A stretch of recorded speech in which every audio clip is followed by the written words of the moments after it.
Mes chers compatriotes, demain, 4 avril 2023, nous célébrons le 63e anniversaire de l'accession de notre pays à la souveraineté internationale. J'adresse à chacune et chacun de vous mes chaleureuses félicitations.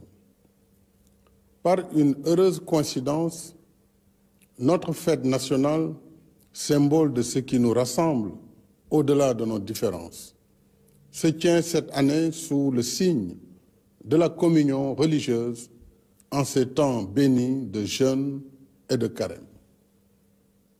Voilà ce qui nous rappelle l'héritage des anciens, hommes de foi et de courage, qui ont bravé l'hostilité coloniale et sa prétendue mission civilisatrice et se sont donnés corps et âme pour former, éduquer et guider afin que nous soyons ce que nous sommes aujourd'hui. Une nation libre, ancrée dans ses valeurs spirituelles et socio-culturelles et pratiquant son vivre ensemble dans la diversité et l'harmonie. Nous devons respect et protection à ce legs ancestral, fondement essentiel de notre modèle de société. Je rends hommage à nos résistants et à nos héros qui, aux heures sombres de l'esclavage et de la colonisation, ont livré la bataille de l'honneur et refusé, au péril de leur vie et de leur liberté, que le destin de notre peuple soit scellé dans la servitude et l'aliénation. Ce souvenir du passé nous renseigne sur la chance que nous avons de vivre libre et de transmettre à nos enfants le désir ardent de liberté et de responsabilité inhérente à la dignité d'un peuple. La fête de l'indépendance est aussi un exercice mémoriel en souvenir des sacrifices immenses de nos anciens combattants pour la défense du monde libre. Je vous salue avec respect et affection, chers anciens combattants. Le souvenir de vos sacrifices restera toujours gravé dans notre mémoire collective. Demain, notre jeunesse et nos armées, forces vitales de la nation, seront aussi à l'honneur. À vous, officiers, sous-officiers et militaires du rang, je renouvelle ma confiance et mon soutien. Je salue la mémoire de vos défunts frères d'armes et réitère à leurs familles ma solidarité et ma compassion. Aux blessés parmi vous, j'adresse mes vœux de prompt rétablissement. Au nom de la nation, je vous redis notre satisfaction et notre fierté. Je salue votre fidélité à la symbiose armée-nation. Votre attachement aux valeurs de la République et des institutions et vos qualités professionnelles dans la conduite de vos missions au service de la nation et de la paix dans le monde. Le métier difficile des armes que vous avez choisi est devenu encore plus complexe et plus risqué en ces temps où les menaces sont plus diffuses, plus nombreuses et plus imprévisibles. C'est pourquoi, face à la montée des périls, nous poursuivons la sécurisation du territoire national avec l'implantation de nouvelles unités jusque dans les zones les plus excentrées afin de mieux affirmer la souveraineté de l'État et assurer la sécurisation des personnes et des biens. S'agissant de la gendarmerie nationale, de nouveaux escadrons de surveillance et d'intervention ont été créés dans 12 localités. Saraya, Bignona, Sédhiou, Koungheul, Ranérou, Ndioum, Podor, Kaffrine, Fatick, Mbour, Keur Massar et Diamniadio.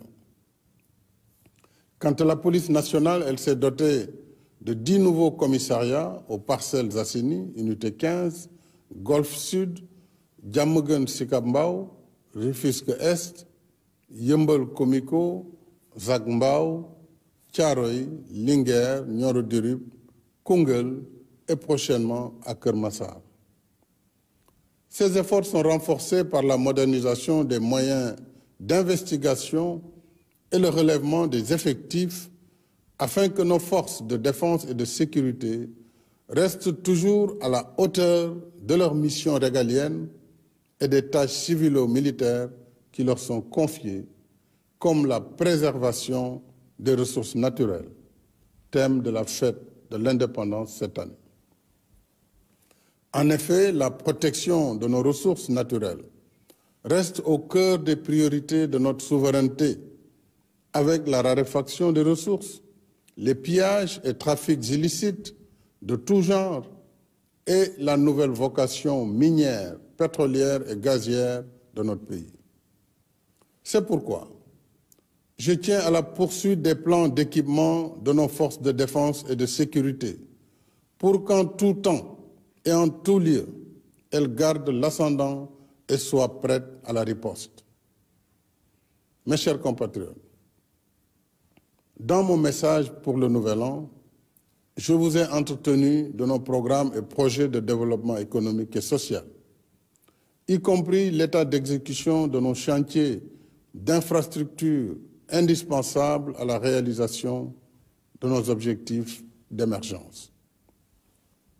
En dépit de la conjoncture économique difficile, l'État continue sa politique de soutien aux ménages, comme en témoignent les mesures de lutte contre la cherté du coût de la vie, dont la baisse du prix des loyers. En même temps, tous nos chantiers d'infrastructure restent actifs, aussi bien en milieu urbain que rural, conformément à notre politique de développement dans la justice sociale et l'équité territoriale. Ainsi, après les autoponts de Yoff, Keur Gorgui, Saint-Lazare, Lobat Fall et Keur Massar, celui de Cambérène et le pont de Marsassoum ont été mis en service. Dans la même dynamique, je suis heureux d'annoncer que l'exploitation commerciale du BRT débutera dans le courant du deuxième semestre de cette année, avec un parc de 158 bus spéciaux, 100% électriques, qui seront alimentés par voie solaire. C'est une première mondiale. Les premiers bus seront livrés en mai.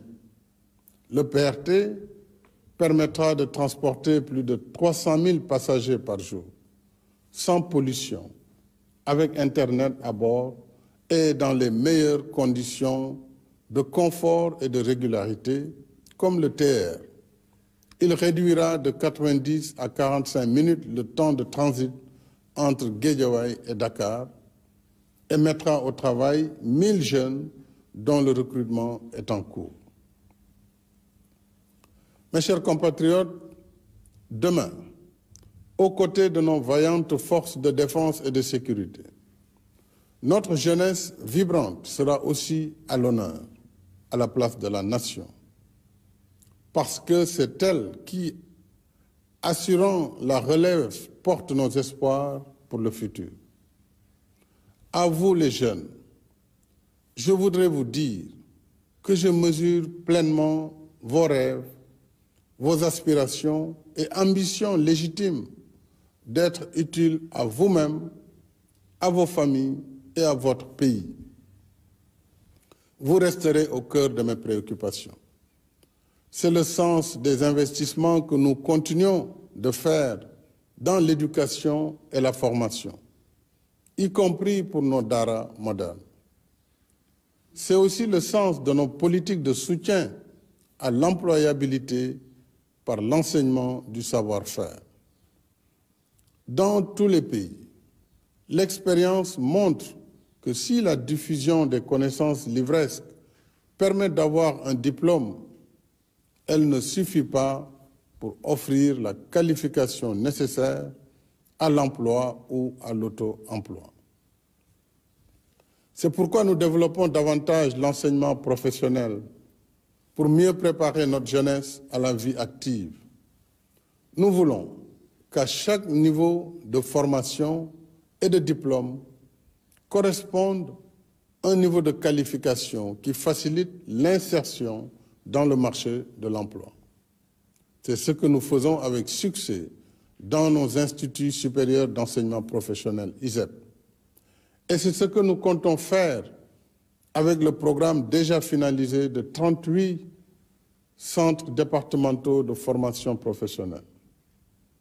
En même temps, la DER poursuit ses activités de financement, d'encadrement et de conseil en soutien aux femmes et aux jeunes sur l'étendue du territoire national.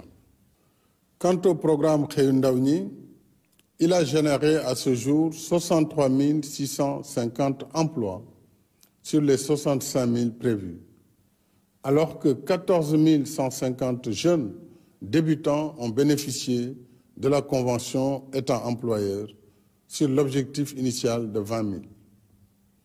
Le programme des domaines agricoles communautaires, PRODAC, et les agropoles s'inscrivent également dans la réponse à la problématique de l'emploi et de l'entrepreneuriat des jeunes, avec la création de pôles de développement économique dans nos terroirs. Nous ferons encore plus pour l'emploi des jeunes avec l'exploitation prochaine de nos ressources gazières et pétrolières. Ainsi, en collaboration avec nos partenaires, l'Institut national du pétrole et du gaz a formé 78 ingénieurs et techniciens déjà opérationnels. D'autres sont en cours de formation.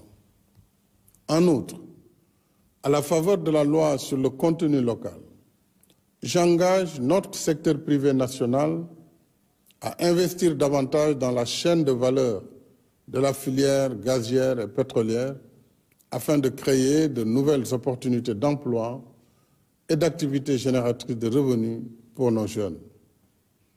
Je me réjouis de pouvoir échanger sur ce point et sur d'autres avec les dirigeants des organisations patronales au cours de l'audience que je leur accorderai dans les prochains jours. Ce soir, je voudrais aussi saluer et encourager nos 32 500 jeunes agents recenseurs engagés pour les opérations du 5e recensement général de la population et de l'habitat, prévu du 15 mai au 15 juin, afin d'actualiser nos données démographiques et statistiques. Mes chers compatriotes, la fête de l'indépendance qui marque notre liberté retrouvée nous rappelle en même temps l'histoire qui nous lie et nous oblige à bâtir sur la terre de nos ancêtres l'héritage que nous devons laisser à nos enfants. Chacun de nous en porte la responsabilité. Dès lors, il nous revient de puiser à la source des anciens la sagesse qui inspire le dialogue et la concertation pour surmonter nos différences afin de rester la nation sénégalaise qui nous rassemble et nous ressemble. Une nation de coexistence pacifique où le sort de chacun dépend de celui de son prochain, parce que nous sommes une seule et même famille. Dans cet esprit, je reste ouvert au dialogue et à la concertation avec toutes les forces vives de la nation dans le respect de l'état de droit et des institutions de la République pour un Sénégal uni, un Sénégal de paix, de stabilité et de cohésion nationale. Vive le Sénégal, vive la République. Bonsoir et bonne fête de l'indépendance.